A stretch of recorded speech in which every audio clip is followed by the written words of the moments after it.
皆さん、こんにちは。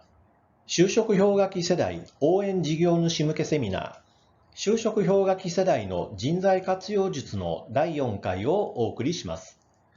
セミナー第2回、募集の準備では、人材募集の際に決めておきたいポイントについて、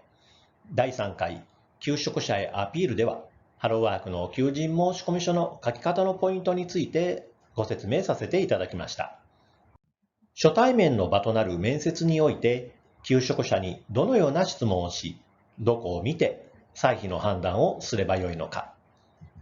今回は面接時のチェックポイントについてお伝えいたします。新型コロナウイルス感染拡大防止のために、ウェブ面接を取り入れている企業が増えています。必要となる機材やウェブ環境、実施方法などについては、今後のセミナーにてご案内をさせていただく予定です。まずは面接のメリットについてです。ハローワークではなるべく応募者との面接をお願いしています。書類選考は書面上で採否の判断をするしかありません。ですが、面接では応募者自身を見ることができます。面接におけるやり取りを通じて、協調性や積極性、課題に向き合おうとする気持ちなどを見ることができます。特に就職氷河期世代の方の中には、バブル崩壊前後の世代の価値観を理解でき、ジェネレーションギャップを埋め、企業の中で世代間のつなぎ役になれる可能性があり、それがこの世代の強みの一つでもあります。これらのことからも、応募者の方とお会いする機会が増えれば、採用できる人材に出会える可能性も高くなり、会社としてもメリットにつながるのではないでしょうか。面接の流れについて順番にご説明します。1、アイスブレイク。応募者の緊張をほぐすための質問をします。緊張状態で面接を始めると、応募者の力を引き出せないといったことも考えられます。お天気や来社にかかった時間などの質問で、応募者の緊張を和らげましょう。2、会社の説明。応募者は会社のことをよく知らないという場合もあります。会社の事業内容、どのような業務を担当してもらうのかなどを伝えましょう。会社の説明時間を設けることは、会社への理解を促すだけでなく、応募者に会社に対して好印象を与えることもあります。3、履歴書、職務経歴書をもとに応募者への質問。応募者のことを知る上で最も重要なのが、この応募書類を見ながらの質問です。この時に一方的な質問をするのではなく、会話のキャッチボールをするように進めると、お互いの理解がより深まります。例えば、今まで経験された業務について教えてください。や、経歴の中で成長できたと感じたのはどんな時でしたかなどです。返答に対して掘り下げた質問をすることで、より理解が深まります。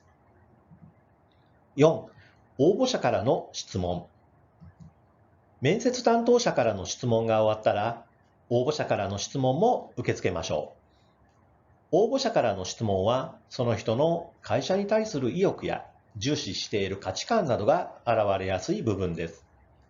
また、不安に思っていることなどの質問があった場合は、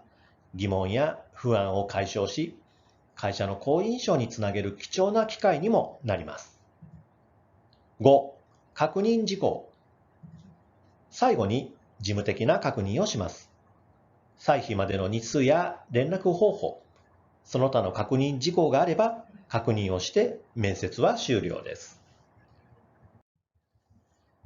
企業の皆様は応募者との面接の場にて、いろいろな確認や質問といった質疑応答を行い、受け答えを通じて応募者を理解し、評価、採否の判断をされていると思います。面接時の質問事項でよくあるのは、自己紹介や自己 PR、志望動機、職務経歴、知識、技能などです。また、これ以外の質問に対する応募者からの返答で即戦力となり得るか、企業との相性、人柄、人間性、意欲、協調性、コミュニケーション能力などを測られていると思います。次に、面接での評価を統一できるツールはありますでしょうか？面接を担当される方が複数いる場合、人によって確認や質問項目、判断基準が違ってしまうと、企業として応募者全員を共通した認識で歳費の判断をすることができません。そうならないためにも、応募者に対する質疑応答を通じて、評価項目、例えば理解力や判断力といった能力などを測る面接評価項目を策定しておく必要があります。そうすれば、面接を担当される方が複数いても、同じ質疑応答などをして、同じ評価項目にチェックをすることで、企業として共通した認識で統一の判定をすることができます。また、マニュアル化をすれば、担当者全員で面接の事前学習にも役立ちます。このスライドで表示しています評価項目は参考例ですので、皆様の会社や募集内容に合わせて作成してみてはいかがでしょうか。続いて、面接担当者の心構えです。面接担当者は会社の顔とも言われています。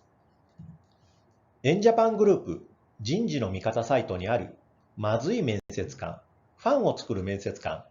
2018年3月26日掲載。会員登録者761人へのインターネットアンケート集計によると、面接でこの会社に入社したくないと思った経験がある方は 85.2% もいらっしゃいます。理由で一番多かったのが、面接官の不快な態度、言動で 74.8%。続いて、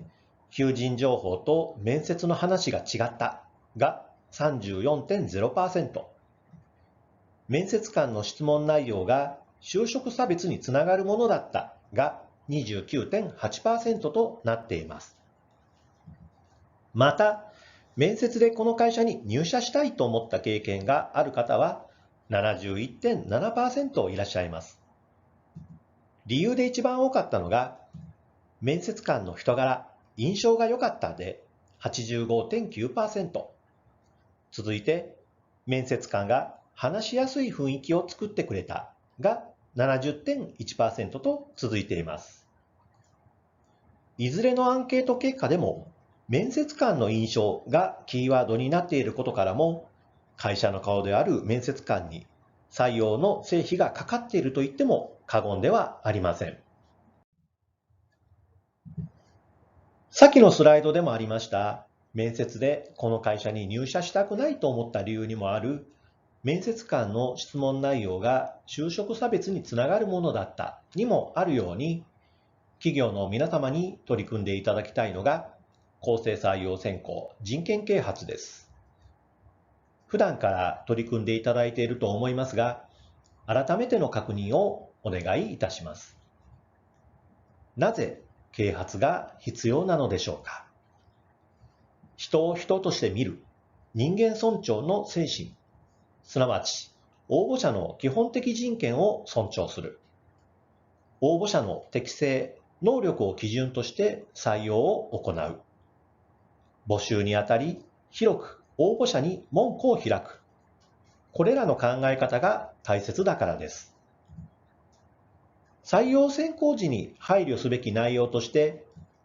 本人に責任のない事項、本来自由であるべき事項、その他の事項の3項目があります。3項目の内容として14の留意いただきたい事項があります。よくある事例としては、面接の場で応募者の緊張を和らげようと答えやすいことと思い、家族に関することを聞いてしまうことです。家族は本人の能力などに関係はありません。また、いろいろな家庭環境にいらっしゃる方もいます。このような何気ない質問が本人にとって触れられたくない事柄の場合もあります。聞かれた本人はどのように思うでしょうか。応募者も面接では企業を、そして面接担当者を見ています。採用活動にあたっては、確認、質問項目、チェックポイント、